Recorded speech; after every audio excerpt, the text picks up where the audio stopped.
Эрхэм буудагч нэвтрүүлгийнхээ үзэгчдээ энэ өдрийн мэндийг хүргэе. Манай өнөөдрийн дугаарын зочноор олноо буудаашка гэж нэрлэгдсэн надад Ашцрын ах маань оролцож байна. За энэ өдрийн мэнд. За сайн байна уу. Өдрийн мэнд.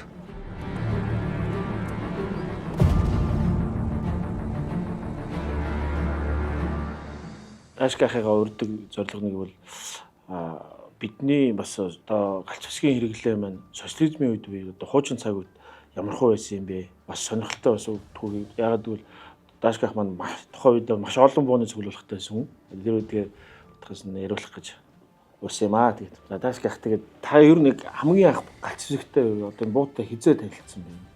Би анх буутай 1961 оны 3 настай байхдаа АК-д танилцчихсан.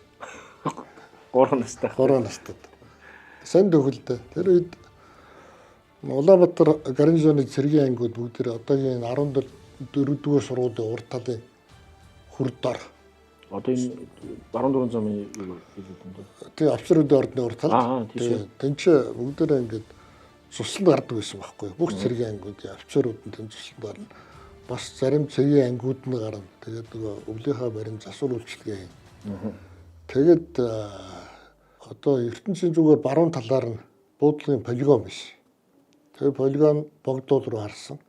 Их тэнгэрийн амнаас зүүн талаар уул руу бууддаг. Тэгтээ яг нөгөө шороо хаалт малттай л да. Тэгээд тэрний баруун талд нь болох дээр үед морин дөрвөлөх гэж байсан байхгүй. Би тэгээ их сайн санд. Тэгээд нөгөө зэргүүд буудлаа хийгээд би буудж үзье гэж гоогаад. Тэгээд тэр чинь окопын дотроос буудна.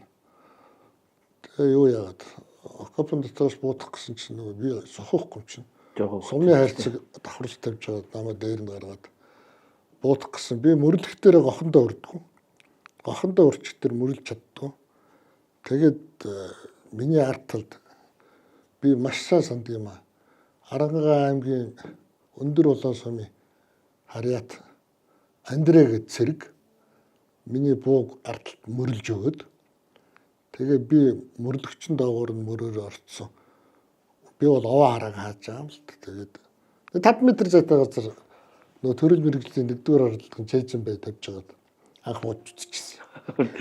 Бас сонирхол 3 настайдаа сум тавиад үзэн гэдэг чинь. Тэгээд дараад нь би нөө буу зэвсэг сонирхоод ирсэн. Тэгээд тэр үед офицерууд чинь галч зэвсгийг гэртээ хадгалдаг. Тэгээ манай хөвөө бол над дээрээс өгөө гэж хэлдэг. Тэгэл буугарчин тоглоё яваа. Тэгдэг. Авдарнаас буугаа гаргаал. Өгч чинь би тэртээ дөрөв нөгөөт чинь сумж дийлэгч юу. Хатуу макаровч хатуу шүү дээ. Офицерууд макаров тавиад өгч. Тэгээ манай хөвөө бас нөгөө чөлөөлөх дайнаас олж ирснийг олцны маамс шүү дээ. Ярдэ 2 бут. Тэгээ сүүлд нь намайг жоохон том болцсон чинь гэрт бүр надад сургуулийн АК авчирч өгöd. Би задлаад үйлчлэгээ хийж сураад бүтэн задаргаа эднэ сураад. Тэгэл ер нь анх буунд л сонирхолтой болж ирсэн байхгүй. Ер нь танаа хөө болохоор цэргийн хүн биш. Хойд болохоор дашгэд. За. Тэгээд 70 онд 4-р ангид байхад тэр үед ихтлгүүрт 2 ширхэг калибрын тейт зарагдах гэдэг ингээ витрин дээр давигдчихсан. Одоо манайх нар бол ширүүгэн загвар шүү дээ. Яг тейт. Тэмэлтэй нөгөө манайд бол ширүүгэн R3 гэж загварыг нэрдэг юм. Загвар нь тий. Мартчихээ тэр. Тэгээд тэр нь ерөөсө 150 төгрөг. Тийм. Тий.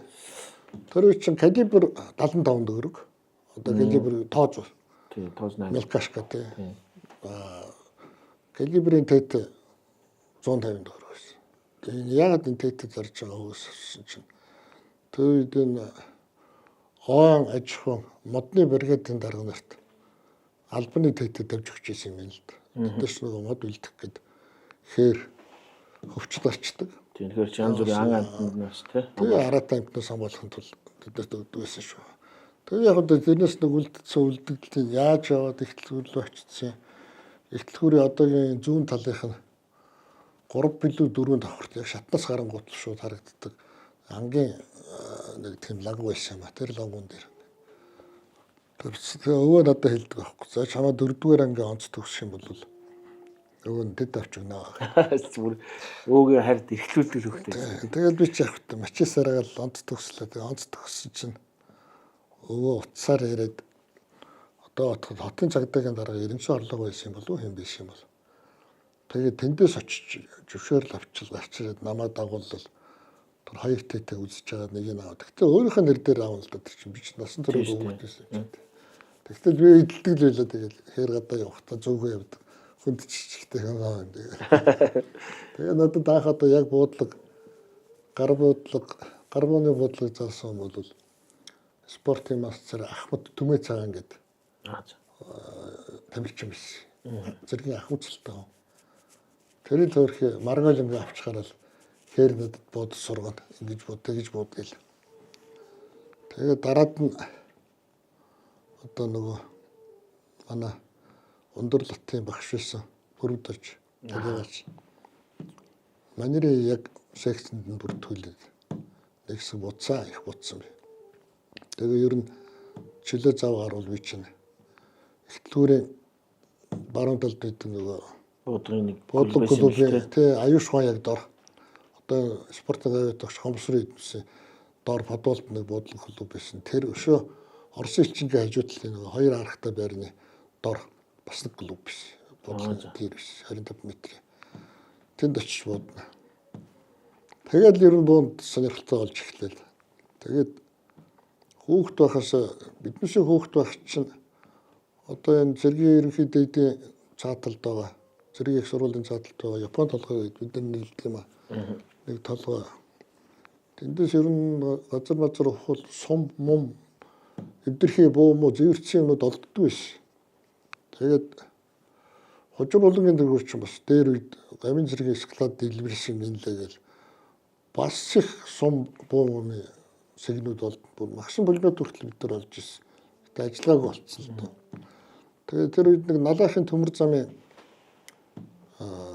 нөгөө нарийн төмөр замын үлдэгдэл яг тэр хожим болгоны дэргүүр гачууртай наагур дуулуулаа гараад хожир болгоны дэргүүр яваад Улаастан дэргүүр яваад тэгээд Улаанбаатараар хаагур орж ирсэн мэдэхгүй энэ Сэлбуулын тэр 5 халуус гэж байсан. Тэрний тэргээр яваад тэгээ нэгдүгээр сахилгаас тансчдаг тийм.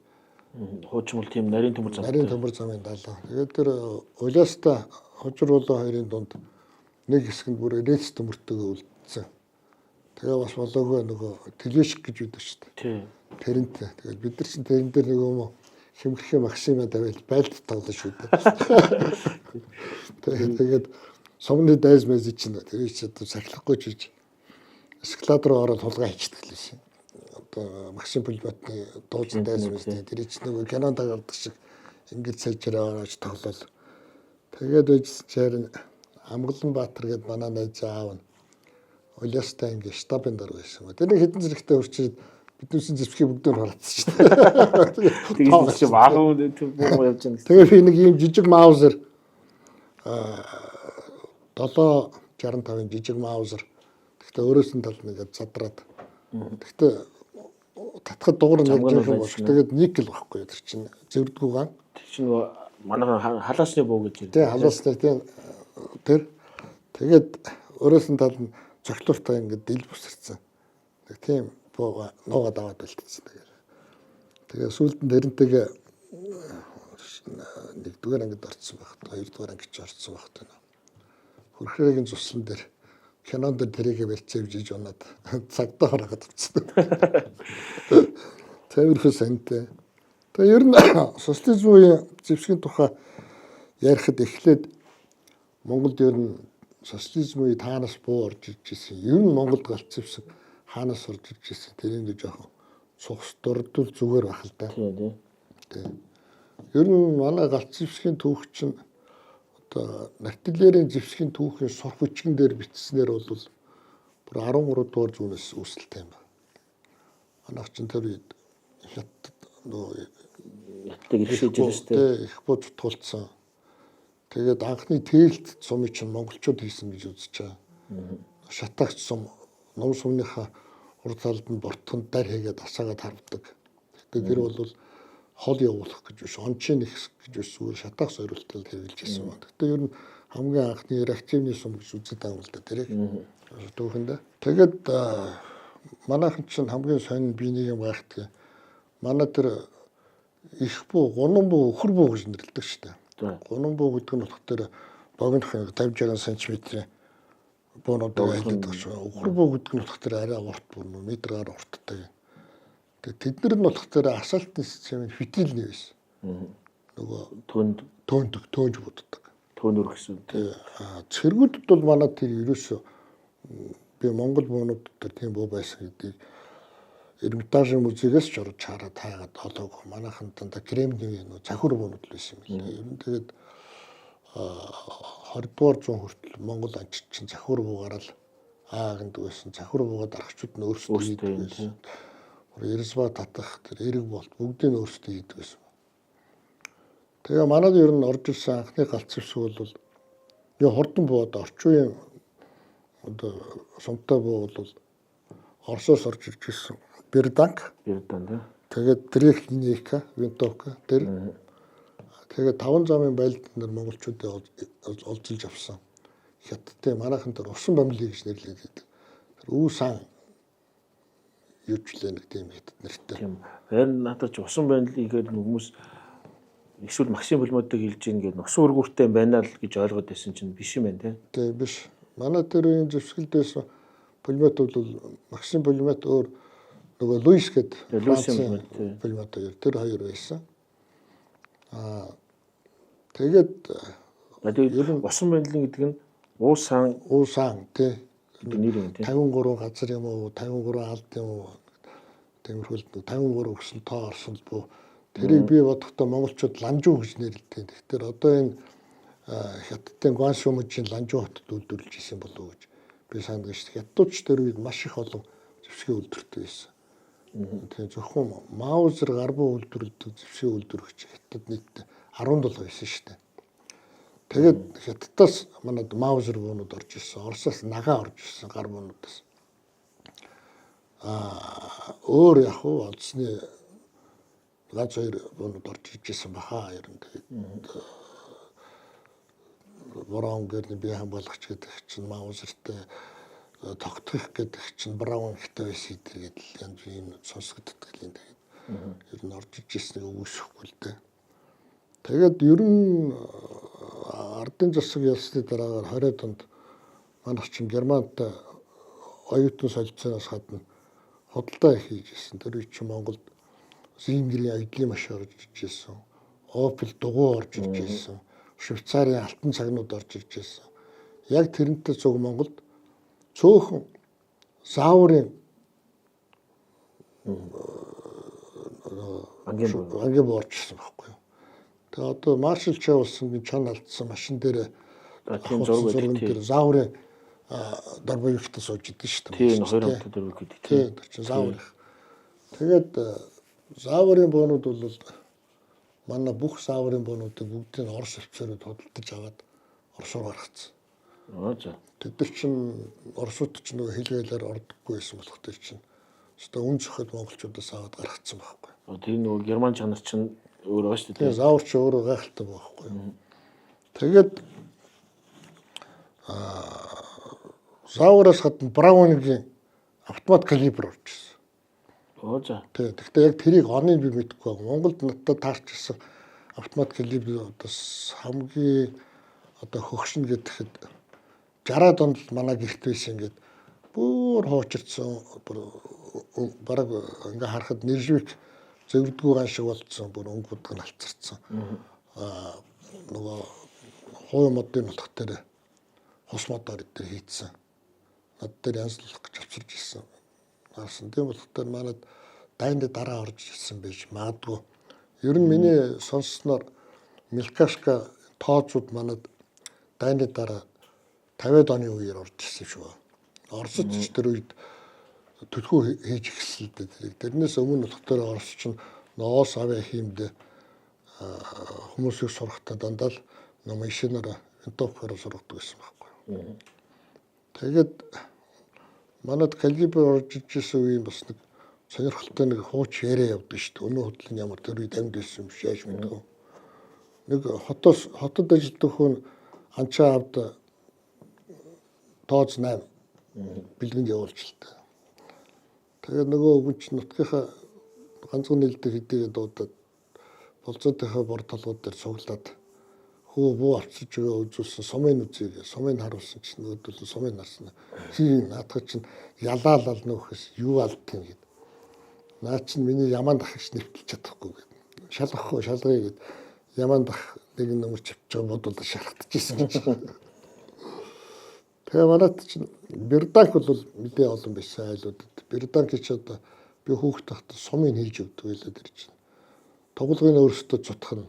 Тэгээд нөгөө хөрцөгтэй хар дээр хэмжээгээр хийн. Бэлтийн хийн. Тэгээд сонингийн сасар жиглэл нөгөө тоглогын хошуу суулгадаг л байсан. Тэгэхгүй нөгөө жиг авчна гэдэг. Берданк бол ер нь 70-аад он чинь Монгол байсан шүү. Тэгээ одоо ч хувийн цуглуулгуудын нэрсэр байдаг. Бага тий. 70 зарим ч бүр 80 оны үед юм байна. Дэнжи мягд дээр айлаас буудаад байна гэд.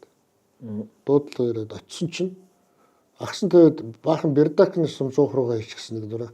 Нөгөөх нь 100-ын дотор буудаад таснаас гэдэг. айлууд нэг ихтэй буудаад байна гэд бөө юм болж исэн байхгүй. Тэгээд дайны дараагаар бол Монголд чинь 45 оны дэлхийн 2 дугаар дайны дараагаар Монголд Герман товод, Японы товод их орж ирсэн. Герман гарбуунууд орж ирсэн. Вальтер Браунгийн гарбуунууд. Тэгээд 765-ыг нь бол нийгмийн аюулаас хамгаалах яамны хөгжих ажилтнуудад ховын бие хамгаалах зэвсэг болгож тараасан. Дээр нь тэр үе улс төрийн товчоо сайд нарт Оросын тооц 765 гарбуу гэдэг те. ТК. Тэгээ айгүй гоё бүргээд хээ крокны те хээ уулцтай тэр тэгээд Браунигуд бас тэднэрт хөссөн хүнд нөхж исэн юм. Тэгэл тэр үед чинь одоо гарбуу бол элдв бусын бүртгэл гэдэг ангийн буунд ч гэсэн байсангүй, гар буунд ч гэсэн байсангүй. Тэгээд нөгөө анхад авсан бичиг баримт нь л байдаг байсан. Ер нь тэгээд 21 оноос хойш бараг 50 он хүртэл бас ахлах офицеруудад байлдын гарбуу их бэлгэлсэн, шагналсан, бэлгэлсэн. Манай өөд хүртэл нэг гэлтээтэй зэргийн ерөнхий сургууль гэж байсан. Тэрний баяр хууранд захирал байсан баяр хууранд манай өөд нэг 223 билүү тийм дугаартай нэг гэлтээтэй манай өөд бэлгэлсэн байсан. Тэр нь сүүлд нь буцааж тушаалаа гэдэг тэр нь энэ армийн хүмүүсд харагдчихсан дээр үед харахад. Тэгээд тэр үед бол яг эцгийнхээ хүүхдүүд нүглэл үлддэг. Тэгээд тэр чинь гэрээсэл гэж үчихгүй цагдаад мөртгөл байхгүй. Тэгвэл ер нь галц зэвсэг дотор гарбууны хэрэглээ бол их бага байсан. Тийм их тараагүй. Зүгээр одоо энэ Карибын буу бол Монголд. Тэгээд 8 бол тэр бол айд болгочих байлаа ч тийм. Зарим айл 2-3 араач л байж дээ. За миний манхаач цоо араач байхгүй хотон дуурах юм гээл байж л дээ. Тэгээд винтоп буунуудыг хизээ анчтаас хурааж авсан. Тэрийг би сайн мэдэхгүй. Гэхдээ ер нь армиас халагдсан өндөр албан тушаалын офицерууд бол бүгд Герман винтоп юм уу эсвэл Орос винтоптой ханд явдаг. Гэхдээ тэрийг байлгаж яд. Тэгсэн мөртлөө ард түмэнд бол хоригддаг. Гарбуу ард түмэнд хоригддаг. Нөгөөдөл байж л гэдэг. Би ч гэсэн социализмын гарбуу цуглуулал сэргийлээс зөвшөөрөл аваад тэгээд цуглуулдаг. Тийм л байсан. Одоо тэр үед ч яг спортоор хичээлж байгаа нь бол нэг хийм бууж гэдэг 5-6-аараа бол ингээд явчихна. Яг ингээд одоо хичээл их сүсэлт бол ер нь тэр үед байр нь хэцүү л байж дээ. Ер нь спортын чиглэлээр эсвэл ангаар явахгүй бол одоо шиг тактикал бодлого юм хэлдэвсэн гэрээс байхгүй шүү. Тэгээ тэр үе чинь тактикал бодлого гэж мэдчихгүй яг стрельба по македонски гэдэг орсоос мэрэгчлэлтгүүд хичээл заадаг, сургадаг л байсан. Тэрийг бол зөвхөн гүйцэтгэх ажилтнуудад заадаг байсан болохоос тэгж хүмүүс бол энэ очроос мэдэхгүй шүү дээ. Тэр бодлогыг бол мэдэхгүй. Гүйж гартаа хоёр гар буу ирчихэд гүйж хараагаад өсөж цохроод буудна гэдэг нөгөөдөл чинь бол нүдэн дөхөн дээр гарч ирж тий.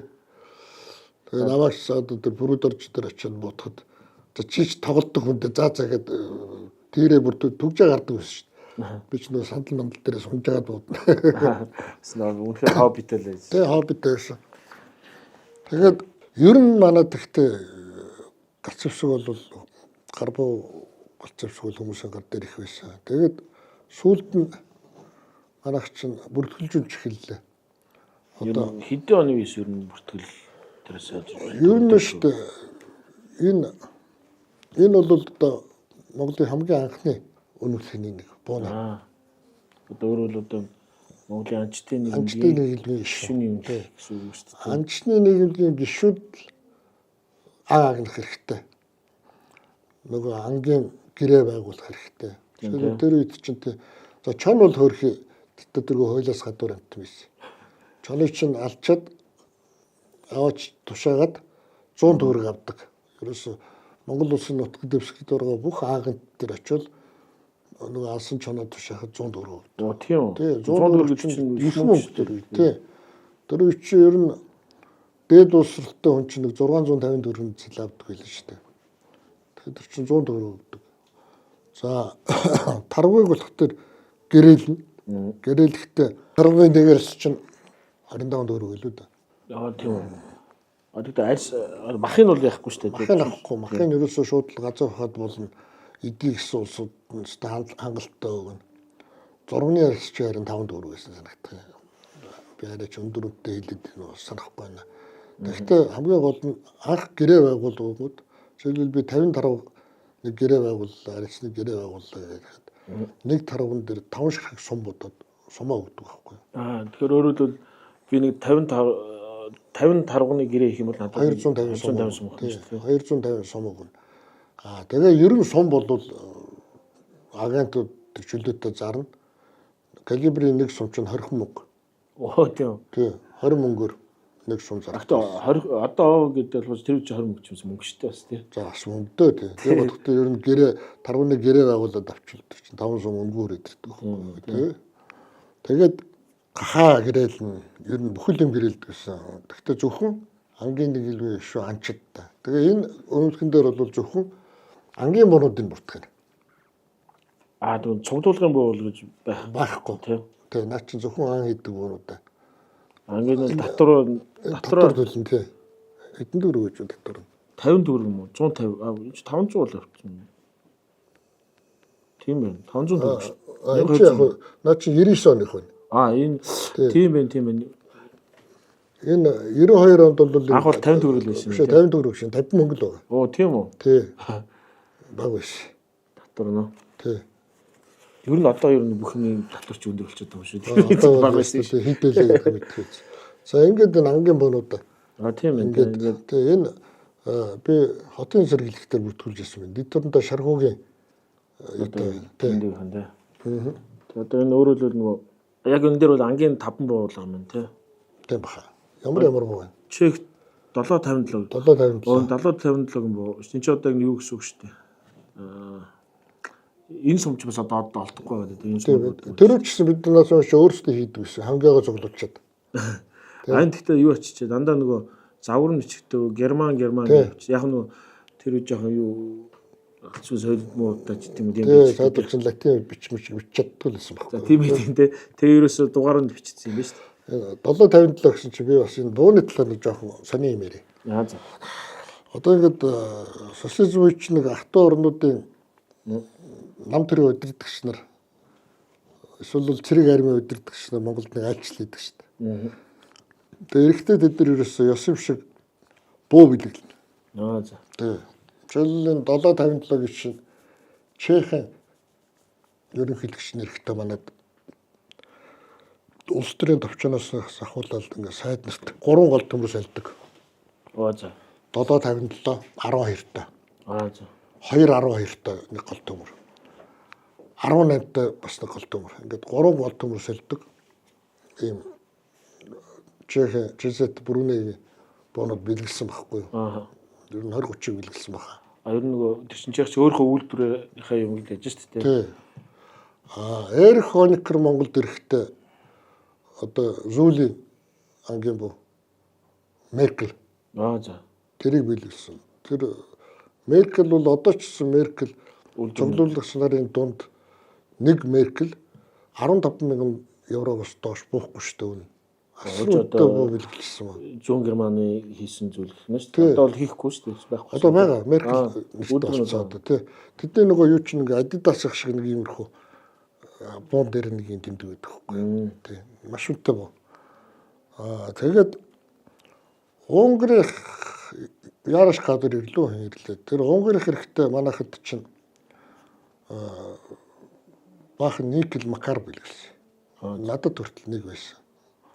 Ийм улаан хилэн модаа хайрцаг дотор Нержвик нөгөө бариулахын эрзэн нутаг дээр цагаан өнгөт. Тийм. Тэрийг бэлгэлсэн. Чех Батламбалх юмны сайд эрэхтэй нөгөө халаасан жижигхэн Чезет гар буунууд 765 635 ч юм уу тий. 635-ыг Милан алганд бэлгэлсэн. Надад хүртэл яг өөрийнх нь гар усагт дислэг генерал Войцех гэсэн юутай надад нэг биш бас. Одоо бол тэр юмнууд ч юм байвал дүрх. Тэгээд одоо л үнд үргэлжлэл юм нэ. Нэг л одоо сойрхоо ичдэг юм билээ. Би ч одоо социализм үед миний зөвхөн гар буухад 69 ширхэг болж л да. Тэгээд утгуугаа тооцохгүйгээр. Тэгээд тэр 69 гар буу дотор чинь дэлхийн 2 дугаар дайнд оролцсон бүх гар буунууд. Бүр Польшийн гар буу, Унгарийн гар буу гэдэг одоо ч ховор болсон гар буунууд биш. Бүгд л байсан. Тэгээд бас нэг юм байна. Сая ингээд тэр Чехийн буу 757 манайд чинь сум нь бас асуудалтай болох юм дээ тий. Тий, сумын тэгээ яг дипломатуудад захиж авна. Оюутнууд авчирч өгнө. Нөө зөө. Тий, тэгтээ 757 яадаг байсан бэ гэхээр минийх чинь болох тэр 757R сумтай байхгүй. Тэр чинь Рим. Тэр маш ховор. Зүгээр 757-оор бууддаг бонууд Монголд байдгийг. Гэхдээ би нөгөөдөлс тэр 757-гийн сум болж аваад өөрийнхөө хонгийг хадгалаад тэгээд хийдэг. Минийх чинь нугалдаг 3 гол төмөр солидог буу байсан болох тэр сум ховортой. Тэгээд ер нь бид нар бол юмгүй яг л ховор үе хүмүүс шүү дээ. Шууныхаа бууны сумыг пуляг өөрсдөө, картеча өөрсдөө манайд зардагч болох тэр ерөөсө баахан тоотой мелки доровка. Баахан жижиг үйлдэл. Тэргээр өстө охтон зурвал буудахгүй бол өөрийн буудахаар нөгөө Чароки нугас буудаач гэсэн баг өндөрхнэс ч бууж ирэхгүй шүү дээ. Тэ. Тэгээд бид яг өөрсдөө сумаа гэдэг өөрсдөө гэдэг. Тий, одоо тэр үед манад хар тулга яасан ч хэлбэг байсан. Хаягдл аккумулятор юм уу холбооны кабелийн хар тулгыг чинь хайлуулаад тэгэл өөрсдөө цутгах хөөхт тогтоо тавиг хийдэг гэсэн дараа нь сум хийдэг болсон шүү дээ. Гэтэ ч бол Аканы сум чи хэлбэг байсан. Аканы сумыг 12 та шууны ханганд 3 дэш нь харуулад юм уу шууд бол зөрүүлээд хийчихдэг. Өөртөө атаа шүү дээ. Биш нөгөө хөнөөл нь үнэхээр их болох нь шүү. Тий, алгаж чадал сайдсан. Чанарыг бол зүгээр босохгүй нам аавна. Тэгээд энэ одоо зөвхөн анчны нийгмийн хүнд ингээд ангийн зөвшөөрөл гэж байна. Энэ зөвшөөрлийн юм байна уу энэ? Энэ сүүлд гарсан зөвшөөрөл тий. Бажгаа хааны зөвшөөрөл 2000 гарсан байна тий. Тий, надад чинь би хэрэгжилж хэмжилтгүй тэгээд. Одоо нөгөө юм зөвшөөрөөд өчиг болцсон байсан тий. Ийм юу гэдэг юм байна тий. Энэтэй цуг зэрэг Монголд хамгийн анхны гарсан бууны үнэмлэх бол энэ байна. 79 онд. 79 оны 5 сарын 15-ны өдрийн нийгмийн аюулаас хамгаалах яам, ой модны аж ахуйн үйлдвэрийн яамны сайдын хамтарсан тушаалаар цагдаагийн газраас хотын цагдаа дээрээс л авдаг гэсэн. Одоо өөрөөр яг бууны өмнөх дуунаа галцгийн гიშгээгээд очиод анхных нь энэ болох. Анхных нь тий. Яг буунд наад чи нэг буунд нэг л өмнөх өгнө. Тэрнээс энэ ангийн буу гэхэд энэ дотор хэдэн ч буу бүртгүүлж байгаа шүү дээ. Хэдэн ч буу нөө хөдөө авчирдаг ангийнхаа буунууд, ангийн промисл хийдэг буунууд. Тийм ээ. Яг энэ үед бол харин социализм үед гар буунуудыг бас наадах дээр чинь бүртгэж өгдөг. Тэгэхээр над дээр чинь нэг юм чанар бол зориулт гэж юм байхгүй. Агнах гэж. Агнах л гэж. Тий. Юуных өмч хамгаалах гэж байна. Энэ бас тухайн үед энд байна шүү дээ. Шагнал дурсгал, өвлөн хадгалах зориултыг эзэмших гэсэн. Наад чи шагнал бэлэг дурсгал өвлөн хадгалахаар гар буунууд өгнө. Агнах болох дээр дандаа том буунд өмч хамгаалах гэх дээр нөө манаач нарт. Манаач нарын юм бол тий. Энэ чинь бас яг энийг харах юм бол бас нэг өмч хамгаалах гэдэг чинь социалист өмч болно шүү дээ. Социалист өмч тий. Бидний юу гэж байхгүй гэсэн. Хувийн өмч гэж байхгүй тийм. Энэ бол шилжилт хөдөлгөөн хураамж нь энэ дээр бичигддэг байж тий. Тий. Энэ бидээр бас нэг манай нэг нэвтрүүлгээр орж мега хасын дугаард бас энэ аавах нь гэж бууны бас нэг нэмэлт гаргаж ирж үзсэн. Тэрэн дээр бас энэ нөгөө нэг ангийн одоо бол бидний галцгийн хуулиар зохицуулалт, эрхцэн зохицуулалт гэж байгаа. Энийг бол энэ дээр бичигдсэн байсан юм харсан. Эрхэн байна, үүрэг нь байна тий. Энийг бас нэг үзэгчдэд харуул сонирхол тий. Дөрвч галзуус гэж хууль гэж байсангүй шүү дээ. Тийм тий. Гэхдээ буу зэвсэг өөрчилж болохгүй, зориултын бусаар ашиглаж болохгүй гэдэг нь эрэг хуультай байсан. Эрэг хуулиар аваад байдаг. Тийм бол тэр чи хөвсгөлийн шинэ санаачлагч Прудорж гэдэг хүн тооц 8-ыг магазинтай болгоод за өөрөө янзлаа. Шоронд орсон шүү дээ. Яг энэ чинь нөгөө манад ч одоо хуулийн дээр тэр хуучин залчууд хэврэл байгаад тэр нөгөө галцсыг хууль бусаар өөрчлөх мөрчлөх гэдэг байгаа шүү. Тэр түүнийг хийж байгаа улсууд одоо яах болж байна? Тий. Энийг бас жоо учиртай. Одоо шинэ хуулийн дээр ч гэсэн бас магадгүй нэг одоо галцгийн хууль өөрчлөгдөх гэдэг байх шиг байлаа. Харин тий. Тэрэн дээр магадгүй энийг бас оруулмаар юмсан. Үнэхээр яг зориултын өөрчлөлт буюу одоо нөгөө магадгүй бүр одоо гимтэрийн зорилго ашиглахаар бол ингээ өөрчилчихвэл өөр зүгээр ингээ буугаа сайжруулж байгаа л өөр гэдэг нь утгыг нь оруулж байгаа юмсан. Одоо жишээлбэл 100 хараагийн банкны дээрмийн хэрэг дээр чинь яагаад илэрхгүй утсан бэ гэхээр буудсан бууныхаа шүүг төмөрийг нь хуурайтсан байсан шүү дээ. Тийм. Одоо манай талигч дарга тэрийг илрүүлж ирсэн хэлэх байхгүй. Тий. Тэгвэл өөр гэсэн үг. Тэр чинь яг жинхэнэ өөрчилж байгаа. Эрүүгийн тий. Эрүүгийн дээр болж. За түүнээс бусд нь бол жишээлбэл одоо манад ирээд байгаа энэ ангийн саягаануудын тэрийг автоматар бууддаг бол юу исэн бэ? Ганцхан миллиметрийн шавтал нэмэл гүйцсэн шүү дээ. Магазинээс солиход лир төмөр нэмэл болоо. Одоо тэдгээр одоо бас яг банахаж хэцүү шттэ сошиалаар бас бүгөөж өгнө ш. Энэ одоо байгаа гişлэхний өмнөх гişлэх тий. Энэ юу шттэ Вальтер ППК гэх нэг 9 мм-ийн тийм үнэтэй нөгөө 007-гийн тий гарбо. Би одоо ерөөсө ганц буугаад авчилдсан. Цуглуулнаас. Би өөрөө тусгай захиалгаар хийлгэсэн. Энэ тий Вальтер ППК энэ надад шүү дээ. Хамгийн эргономический хамгийн гой буу харагддаг байхгүй. Энэ 765. Өгөө. 22 юм шүү дээ. 22-оор хийлгэсэн. Би Германд 4 сар хүлээж захиалгаагаа 4 сар хүлээж ийж. Яг өөрийнхөө нэр дээр хийлгэж авсан байхгүй. Үн ямар гоё юм бэ? Энэ өстой гоё юм. Тэ. Энэ нөгөө үндсэн нөгөө 9 мм нөгөө агент 0.7 тэрийг шиг ихтэй 22 бодох юм байна тий. 0.7 юм бол та. Үний ясан гоё юм бэ? Энэ нөгөө манайх нөгөө андуурдаг нөгөө макар болохоор ингэж доош гал нээлттэй болдог. Вальтер чигээр болж болдог тий. Энэ ч асууд нөгөө макар энээс санаа авцсан гэж ярьдаг тий. За. За энэ нөгөө 5.6-гийн ер нь ихэнх магазин хөхөөгнүүд дандаа нөгөө сумлахад амаргийн хуруулах харин хийж мэт тий. Энэ өстой гоё дээ шүү дээ. Энэ зэвсгийнх юм байна шүү дээ тийм үү? Тий. Надад ер нь Вальтер ППК бүх юугаар байсан калибраар. 765, 635, 9 мм. 9 мм болох тэр Вальтер П гээд. Тэр нь болох тэр яг Макаров шиг том. Тэр нь 9 мм-ийн лүүрээр боддог. Нөгөө Джеймс Бондын боо шүү дээ тий. Джеймс Бонд чинь энд байхгүй энд. Нөгөө ч болохоор Макаров чинь ингээд юм тий. Өстө маш шивтэйхэн гарт. Тийм ээ тий. Энэ өстө гоё дээ. Тэгэхээр энэ захиалгаагүй түлэн гэдэг чинь таадаг чинь бас энэ хэдэн он авч ирсэн юм бэ? Одоо чинь 96 онд байна. Одоо яг бид нар нөгөө чөлөөт нийгэм чөлөөтэй болол зочдөг болсон гэдэг ааштай. Би нөгөө Германд ажиллаж ирсэн. Мюнхенд 95 он байна. Нөө за. Энэ одоо яг үйлдвэрт очиж захиалга өгөөд ийм калибраар ингэж авна гэдэг. Энэ гоё дээ. Нөөцгчд бас сонирн байгаа хаа.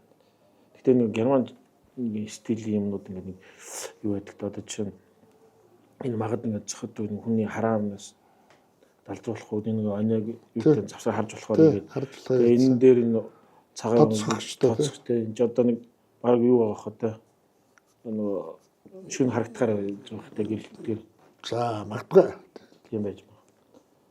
Энэ мэн дээр хүртэл нөгөө нарны ойл тусахгүй марцгаа тэ мираж үсэхгүй зэрэглээ үсэхгүй гэдэг.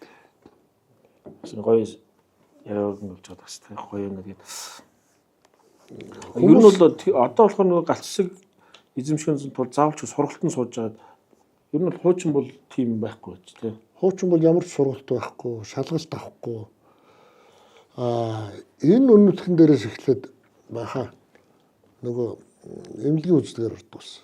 Тэгэхдээ зөвхөн сэтгцэн шалгуулдаг, мэдрэлээ шалгуулдаг.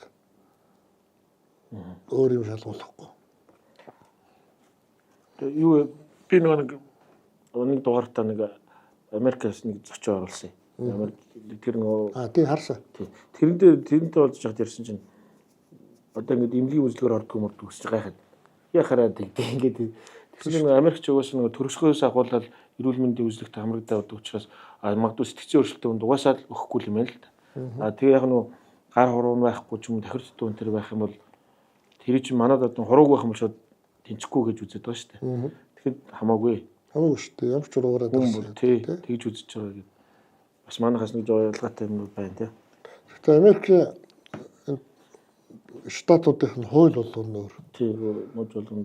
Жишээлбэл Америкт Нью-Йоркт бол чи жолооныхаа өмнөх үзүүлэлт дуртай зэвсгээ худалдаж авч болно. Том бүгэ чинь чамд өгөө явуулчихна. Гар бүг бол чи хаягаа үлдээгээд чам шуудагаар тусгай хүрээр аваач. Яг л чи Нью-Йоркийн гудамжинд галт зэвсэг зүүж явах лиценз байхгүй. Тэр лицензийг өндөр үнээр хөдөлж аваа. Тэр шалгалтанд орж ээж тэгээд лицензийн төлбөр бас өндөрөө хийдэж юм арчиж. Калифорнид бол чи бууга хөдөлтөд авчлаа. Ангийн бууга. Өөрийнхөө харьяалагдах ангийн клубид аваач бууга хадгалуулна. Чи агнах лиценз авчаад тэгээ аваач үзүүлээд бууга авч явна. Буцаагаад авчраад бууга өгнө. Чи гэртээ буу хадгалахын тулд илүү мөнгө төлнө. Гэртээ хадгалах лиценз авна. Аризонод утгах дээр яах вэ гэхээр чи буу худалдаж авлаа, сумыг худалдаж авлаа, гар буугаа цэнгэлээд хоёрыг ч аваад хоёр талд зүгээ шууд гараад ингээд лиценз болно. Тэгээ бас нэг сонирхолтой байна. Сандас би Австрид гар буу жилет авчих лицензтэй. За. Зөвшөөрөлтэй. Тэр нь ямар хүнд болгож байна? Яах вэ тэгэл миний нэг найз Фридрих Ламфл гэдэг галт зэвсгээ худалдаач юм биш. Тэр л надад хөөсөлтөл авч өгсөн. Биш тэднийхээс маш их буу авдаг байсан. Тэгээ олон буу авдаг болох тэр зориуд гисэн биш мөн. Анх л тэднийхээс авахт чинь яг том бууг бол тэд нар бас тэг сумаа авна, буугаа авна, бүгдийг авна, хайрцаг нь авна. Метро суугаад гэрлүүгээ авчина. Том буу ямар ч асуудалгүй.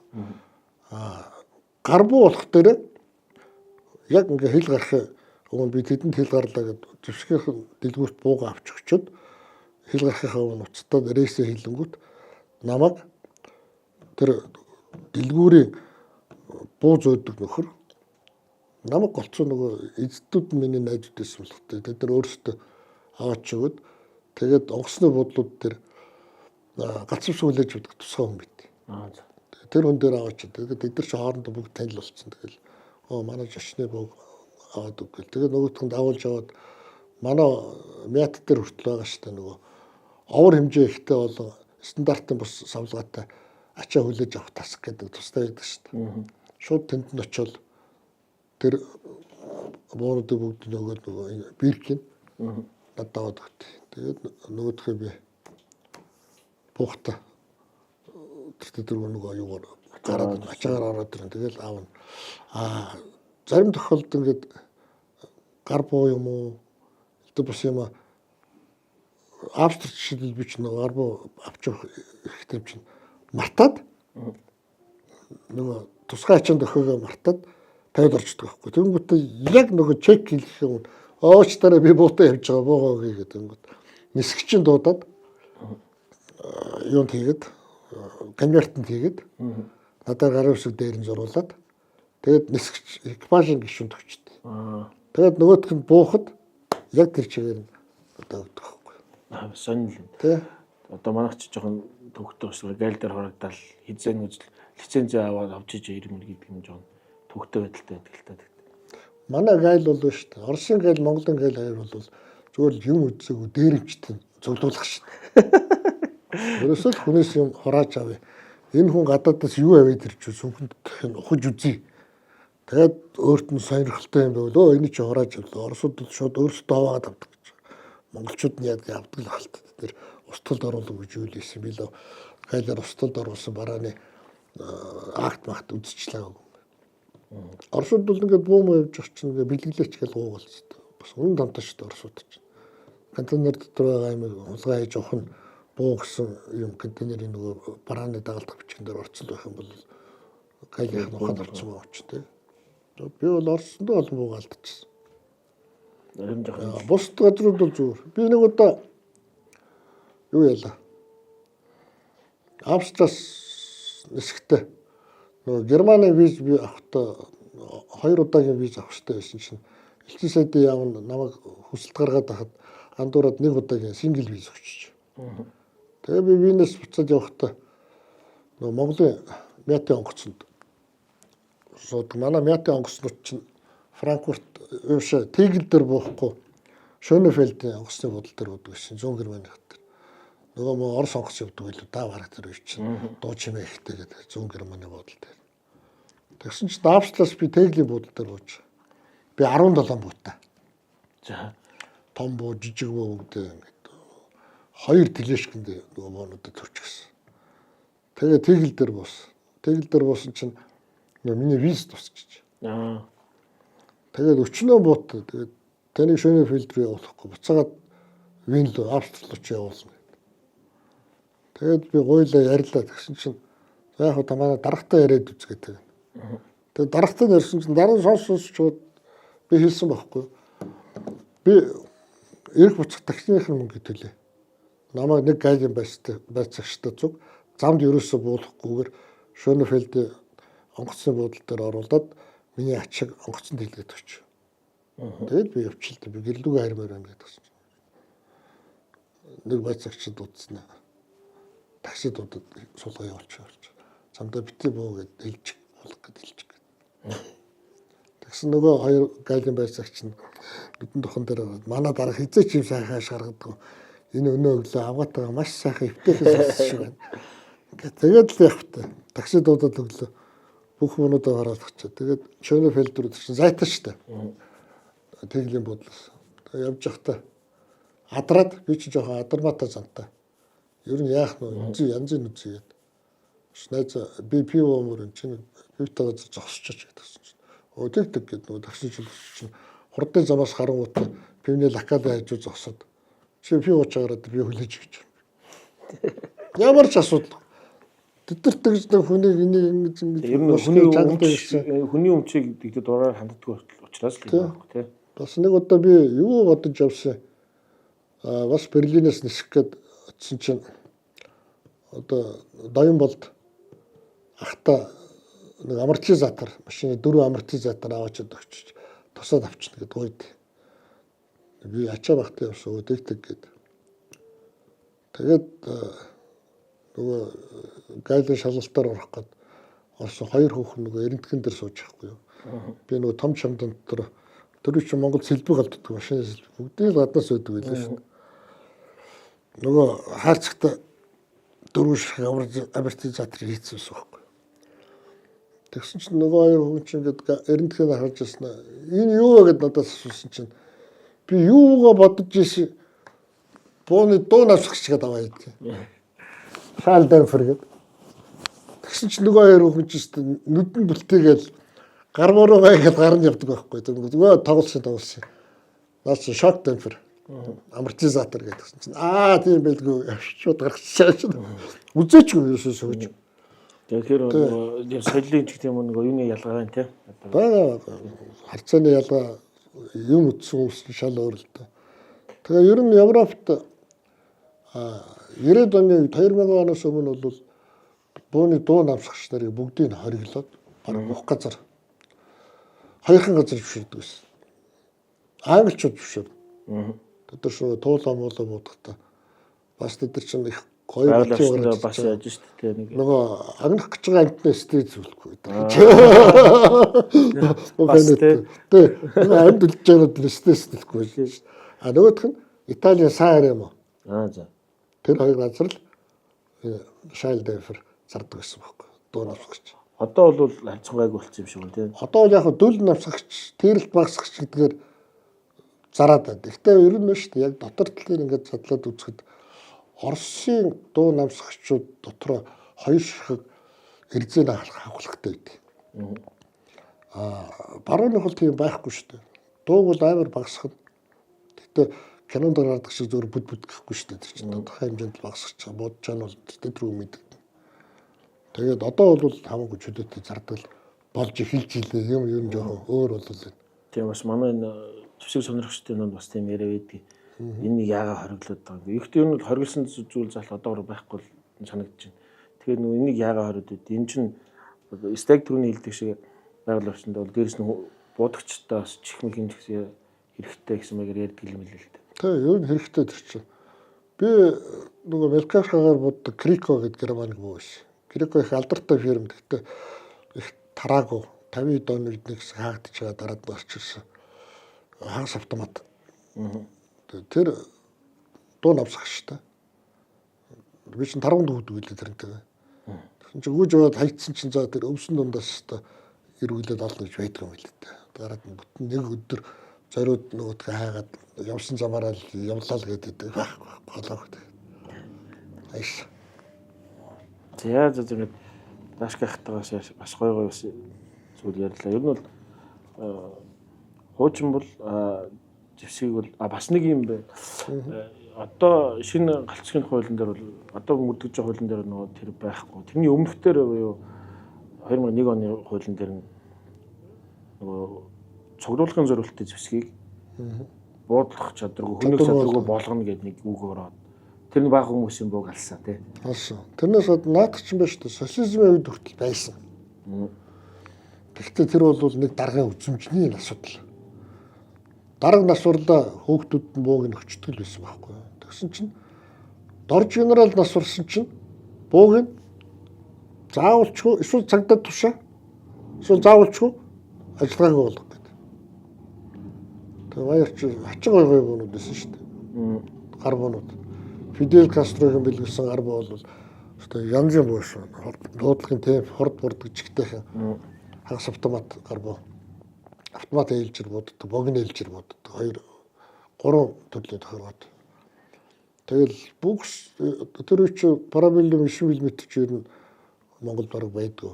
Тэргээр бууддаг буутай хүн их цөөхөн хэд маузертай асуудал байсан. Ошо нөгөө Porsche Power нэг билүү 250 м таараад төлөгч боддог. Юу high power гэдэг. High power тийм. Тэр тэгээд сумаар нь хөргөн битээр хээр гарч бүх сумаар нь бүгдээр буудаж тоглоод тэгээд шөвг төмрүүдийн заримыг салгаад ажиллагаа болгочихсон хайрын бонод. Тэгээд тэр чинь нөгөө нэг юу үн чанарг болчихж байгаа хөө. Тэгээд тэр шөвг төмрийн овооч тушаа. Тэгдэж хадгаламжаар өгч байна. Харин одоо болохоор юмыг бас арай өөрөөр харж байна. Зөвлөлтөө. Би бол ер нь ингээд устдаг ингээд ажиллагааг болгож юу гэдэг вэ гэхээр өсгийн өлөн төрцөн өөрөөсөө юу ч хоосон өссөн хүмүүс атгархсантай тэгдэв шиг л. Одоо энэ манай галт зэвсгийн хуулийг гаргасан мөрөө хорондоо долгор гэдэг нэг өмнө депутат аваа байсан шүү дээ тэр хоёр. Гэхдээ тэр долгор аваагийн буу мэд гэж өгсөн баас нэсэн юм байна. Хуульч нэртэй. Сургууль 5 сурчлээсэн би мэддэг. Хөгийн тэр чинь өстө болж тавьсан шүү дээ.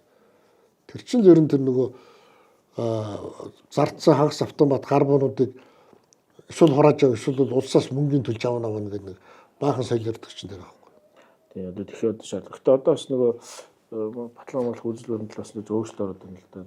Иргэдээ чадамжтай чадвартай болгоё гэдэг яг яриад байгаа шүү. Тэгэхээр нэг одоо л харьцангуйг болчихно. Тийм шүү. Манай хүн шүү. Одоо адгийн назахын хэм боонуудыг галт зэвсэгтэй адилтдаг байх хэрэгтэй байхгүй. Тийм тэр нэг юм байгаа. Тийм биш. Ерөөсөө галт зэвсгийн хуулийн дээр чинь галт зэвсэг гэж юу хэлэх вэ гэдгээ тодорхойлоод өгсөн байж хэм бог галт зэвсэгтэй адилдах хэрэгсэл гэж заагаад оруулсан. Хавчаа хаа байна. Ном сум байна. Тийм. Дээр үед чинь шүү дээ. Орос төр Монгол төр хөгийн хууль байсан. Одоо ангийн утгыг чинь бүрддэг. Хүйтэн зэвсэг гэдэг. Тэгээ орсууд чинь бүр финик дээр дугаар ууштай тий. Орсууд чинь лицензтэй байт юм лээ. Тэр заавал юутай гэдэг ангийн утга гэвэл одоо энэ тийш бас дотор бас төрөлттэй байх шиг юм аа. Дугаартай болоод ирэнгүүт тий. Уртаасаа болд юм шиг л тий. Дугаартай болоод ирэнгүүт бүртгэлтэй заавал лиценз эзэмших хэрэгтэй гэдэг юм. Харин айгүй сонирн байхгүй. Манайх ч бас финик гэдэг нэг хэсэг бүрдчихсэн шүү дээ. Яа заач. Тий.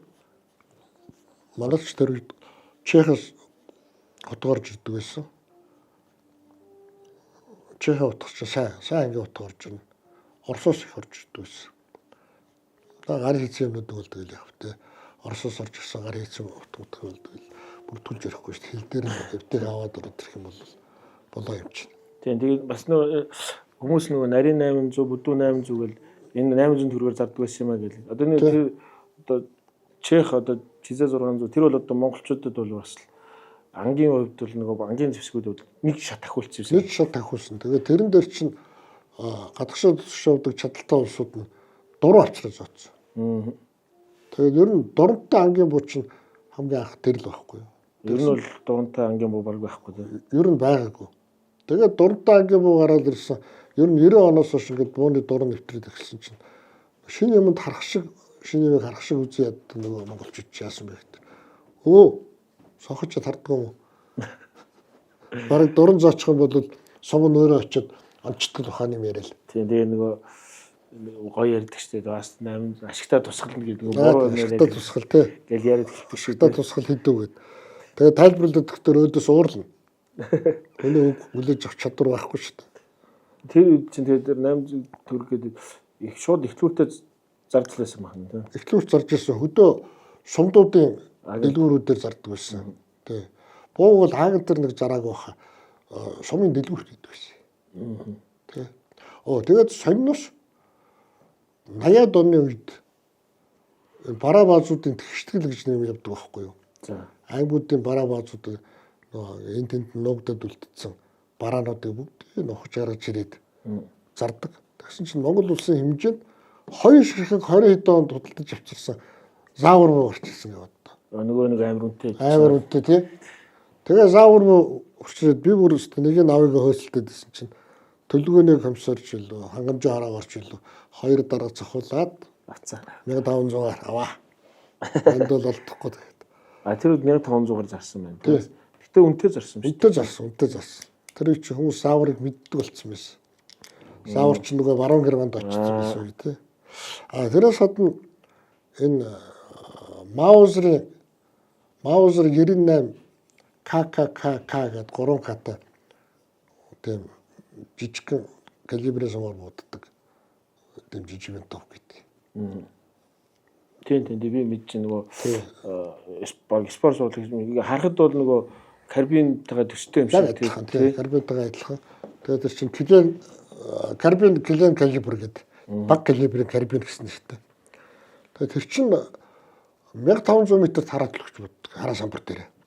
Тэгэхээр сум нь бол бас хэцүү шүү дээ. Сум нь болохтой нөгөө high velocity нөгөө зэсэр өнгөлцсөн тэр сум болдог. Ер нь тэрийг германууд ярихдаа дайны үед спортын нөгөө буудлагын спортын тамирчин байсан снайперуудтай чимээ багтаа гэж зөвхөн тийш юмаа гэж. Тэгвэл энэ юу юм шүү дээ. Оросууд ч бас сүүлд нэг Чечений дайны үед нөгөө мелкашка ашиглаад одоо ч цагдаа нэр дотроо нөгөө чимээ багтаа гээд тэрийг ашигласан гэдэг. Тэгвэл тэр германууд бас тухайд ашиглаж ирсэн байх нь шүү дээ. Тэгээд тэр чинь орц зэргийн дуулга цөм зогтдог гэж би дуулга тавьж бодож үзээгүй. Надад манай Австрийн бууны дэлгүүрийн найз маань. Тэгээд тэрийг би 98 онд захиалга өгöd. Тэр ч одоо шинээр олдохгүй шүү дээ хуучныг. Тэгээд лав манай найзыг нас бартал 10 гаруй жил зарыг гэсэн хүн орж ирээгүй. Доотолын 15,000 евро авчихлаа. Одоо тэр боо. Тэрийг 98 онд Хятадын Наринка компани дуурайгаад үйлдвэрлээд эхэлсэн. Хямдхан 2-300 евроор. Тэгээд тэр чинь өөрөө юу та дураа хараад хараа хэрэгсэлтэй. Тэгээд бүр яа адилхан. Тэгээд би нөгөө найзаас асуусан баг. Нөгөөх нь оригиналын хүлээгээд олдохгүй юм чинь энийг авчихгүй гэдэгсэн. Яах вэ чи юу гэж бодож байна гэсэн. Оригинал бол оригинал, дөрөв бол дөрөв юм шүү дээ. Чи өөл мэддэг юм нэ тэгээд За.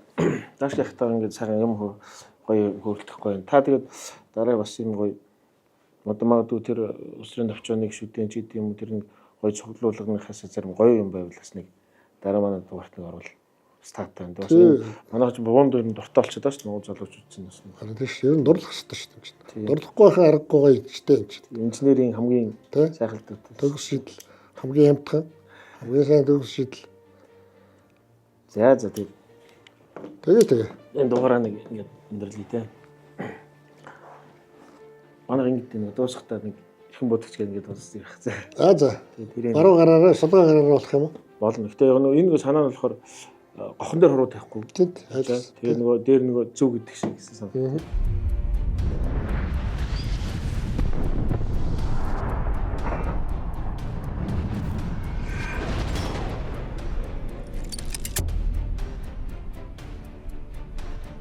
Би одоо гар буутаа нөхөрлөөд бараг 60 жил болж штэ.